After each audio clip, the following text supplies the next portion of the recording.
So we learned about the definitions of returns to scale. So now we want to learn about some of the reasons why these returns to scales exist or apply. Okay? Why do some companies enjoy being big? Why do some companies suffer from being big? So we're going to look at a video clip and then we're going to go back to talk about some of the factors that will lead to economies of scale. So when you watch this video, I would like you to pay attention to the details or the objects or the issues that you think can contribute to the success of Amazon or the reasons that Amazon can enjoy economies of scale. Okay, so let's go to that video clip.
Okay, so after watching the video clip, I would like to pause the video. I would like you to pause the video for 3 to 5 minutes and recall the video clip and think about some of the reasons why you think Amazon can enjoy economies of scale. So obviously, at this point, I would like to take a step back and then ask, do you agree that Amazon enjoys economies of scale? I guess many of us would probably agree to it. Like 20 years ago, if you ask a 10-year-old kid what Amazon means, what would be his answer? Right, all of these, naked people, running around in the jungle, right? Okay. But today, if you ask a 10-year-old kid what Amazon means, yeah, that's Amazon, right? The e-commerce company. And my kids obviously think that Amazon is actually the Santa Claus, okay? Because every Christmas they would just wait at the door, and then the door, and then the parcels would come, the gift would come. Okay, so I can't live without Amazon these days. So the success of Amazon, I guess very few of us will argue against that. Okay, so if you agree that Amazon enjoy economies of scale, so what do you think contributes to its ability to enjoy economies of scale? So be very careful here. A lot of us take it for granted that if it's big, it can enjoy cost advantage, but that's not true. Okay? So many large companies suffer from cost disadvantage. Okay? So let's pause the video for 3 to 5 minutes and then write down what you see in the video clip that you think may contribute to economies of scale. Let's take a pause.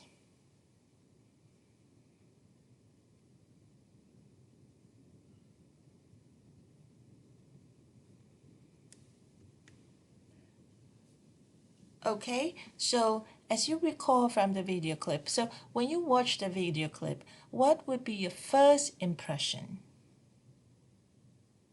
Okay.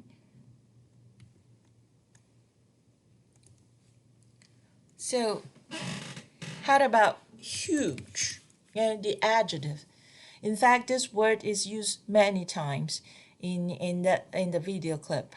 Okay, so it is huge. The warehouse is huge. Okay, and it has miles of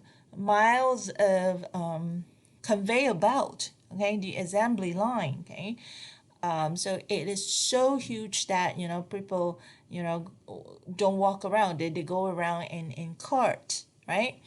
And what else? The inventory obviously is huge. Okay, so that gives Amazon the advantage over its smaller competitors, so that it can actually stock a lot of inventory at one place. So instead of sticking them in different places, which may increase the cost, okay? And then it can cater to a large base of customers, large customers at one time, all sorts of different service, different products, okay? So that is not feasible for a smaller competitor, okay? So a lot of smaller competitors, when they get an order, they don't have it in stock because they don't have such a large inventory. So they may have to wait for a few days or a longer period of time. So that that will turn customers away. So that's costly. Okay. So what you can see here is large companies. One of the reasons that contributes to economies of scale is large company can make investment in larger more advanced and expensive equipment, machine, large facilities, and so on and so forth.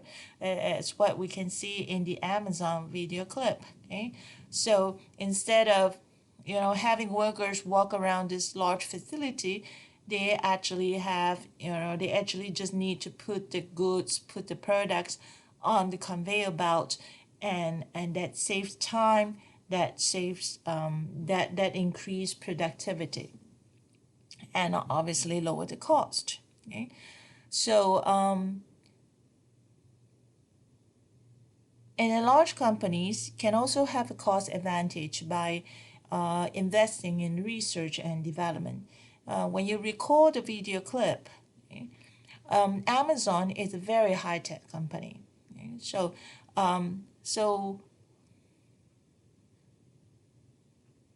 so you see all this coding, barcode for everything, for shipping, for ordering, for stocking, all sorts of barcoding, so that Amazon can make an accurate and timely delivery.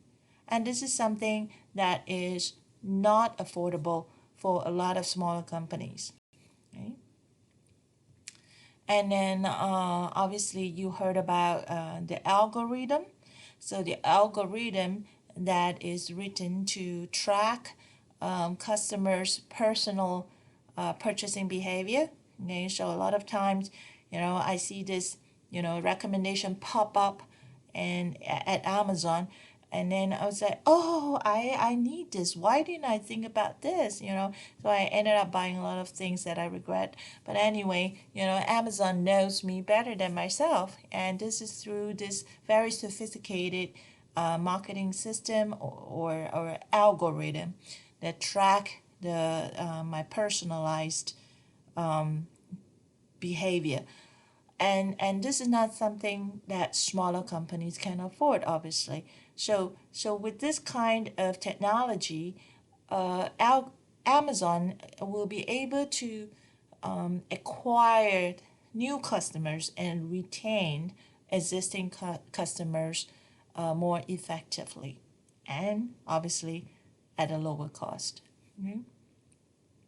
And then the next one is distribution and marketing. Amazon, no need to, no doubt, has one of the largest distribution network in the world. It has a lot of they call it the fulfillment centers, placed strategically around the nation, and this obviously allows the company to probably save a lot of shipping costs because it can have a distribution center that is close enough to the destinations, and also shorten the delivery time, so that's more customer satisfaction and retention of customers. And then marketing, we just talk about effective marketing strategies such as tracking customers' behavior, purchasing behavior closely, and so large companies can afford to build this kind of distribution network and have this kind of marketing strategies. Okay, so so those are some of the factors that can contribute to economies of scale. So next, I'm gonna have you watch another video clip. You can skip around. Okay, so this is on AT&T and DirecTV merger. This is longer than the first one, so you can skip a little bit. And then once again, when you watch this video clip, you want to think about how a merger between AT&T and DirecTV can contribute to economies of scale. How becoming larger, okay, through merger can help these companies enjoy cost advantage over their smaller competitors.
Okay, so when you look at the video clip, okay?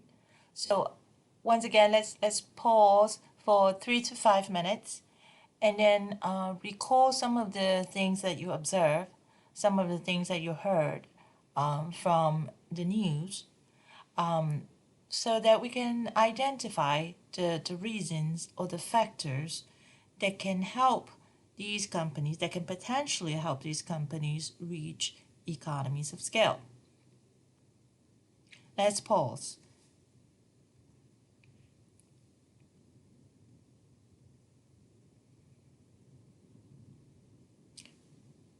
Okay, so that interview is about the merger of AT&T and DirecTV. So, what does AT&T do? What is the core business of AT&T before the merger? Okay, wireless, telephone carrier. Okay, and then how about DirecTV? Okay, satellite, right? Satellite TV. So it's a TV content delivery.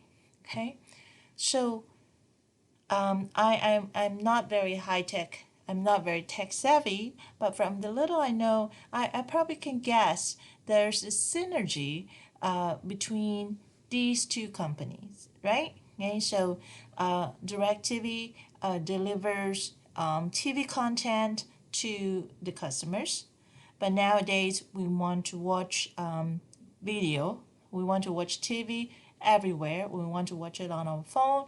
We want to watch it on the TV. We want to watch it on our tablets, and everywhere.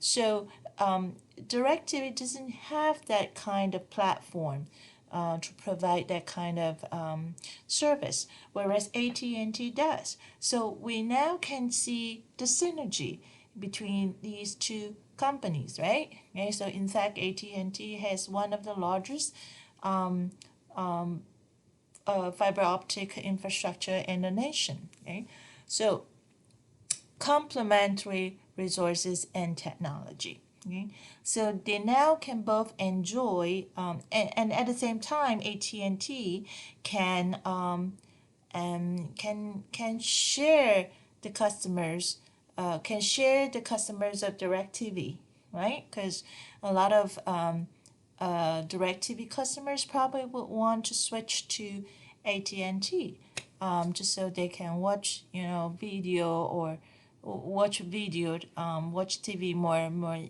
efficiently and more conveniently. Okay, so we can see the complementary resources and technology. Okay, so this is one of the way to contribute to cost advantage. Okay, and also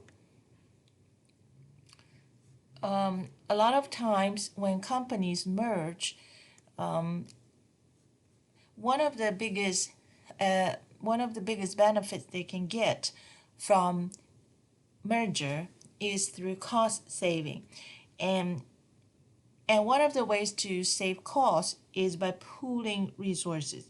So for example, when AT&T and DirecTV merge, so previously, so before the merger, each one of them has an accounting department. Now that they have merged, do they need two accounting departments? No, they're probably not, right? Because you have heard a lot of news about, restructuring or streamlining cost structure after companies merge with each other. Okay, so instead of two accounting department, they probably need only one or one and a half, so they can cut costs by doing that. Okay, and the same thing for marketing department, human resources department. Okay, so they can pool resources together by being big and save cost. Okay, so that's one of the advantage. And then there's one thing that wasn't quite mentioned in in the interview. One of the reasons that we have seen so many mergers between these TV content delivery companies, such as DirecTV and AT&T, and Time Warner and Comcast, was because it became very difficult to negotiate with content provider such as like studios such as ABC, Fox, CBS, ESPN, and so on and so forth. So these content provider companies such as ABC, CBS, Fox, ESPN, they always have an upper hand when it comes to bargaining. So the cost of content became increasingly more expensive for all these companies like Time Warner, Comcast, and DirecTV, and and they have very little bargaining chips on the table. So one of the reasons they wanted to become bigger was because they wanted to obtain so-called bulk discount. Bulk discount is when you get a discount because you buy in bulk. For example, Costco. Okay, so why do we have cheaper cheaper products per cheaper products at Costco? It's because we buy in bulk. Okay, so the same thing for Walmart too. Walmart is notorious for being very tough on the negotiation table. Suppliers usually yield. Suppliers usually are willing to give Walmart a deeper discount than its smaller competitors. That's because Walmart has one of the largest distribution network in the nation. It buys in big bulks, right? So the same thing here, Time Warner, Comcast, they were hoping that when they merge, they were able to have a better stance, better position when it comes to bargaining with these studios, okay? Content providers. Okay? So, and then another thing, okay, about this content, the cost of content in the TV business, a company decides to take the matter into its own hand. So instead of negotiating with all these content providers, the studios, it decides to produce the content itself. Okay, that the company is Netflix. Okay? So I'm sure many of you have watched this. The very first Netflix original, House of Cards. Okay, and then the more recent one. Orange is the New Black, and what else? Strangers, right? No, this the Strange Things, right? The Strange Thing, and so on and so forth. So so Netflix becomes larger, okay, because now not only it is a TV content delivery company, it is also a film making studios. Okay, so it becomes bigger. So in a way, it is become bigger vertically. So when it comes to merger, there are two kinds of mergers: horizontal merger or vertical merger. So vertical integration is when, for example, an auto company buys a steel company. So we all know that steel is an important input in car making. So by buying a steel company, the automaker, the car company, can control one of the key inputs. So that's vertical integration. So what Netflix is doing here is sort of like vertical integration. So it controls one of the key inputs, which is the TV content here, and then make sure it is reliable and the cost is under control. Okay, so that way it can enjoy cost advantage. Okay, other reasons that contribute to economies of scale is through specializations. So if it's a large companies, the workers keep doing the same thing over and over again because there's a lot of quantity to produce. There's a lot of business. So the same company, the same person That's the same job over and over and again. Of course, if you do something, 1,000 times, you are much better than a person who gets to do it only 10 or a dozen times a day.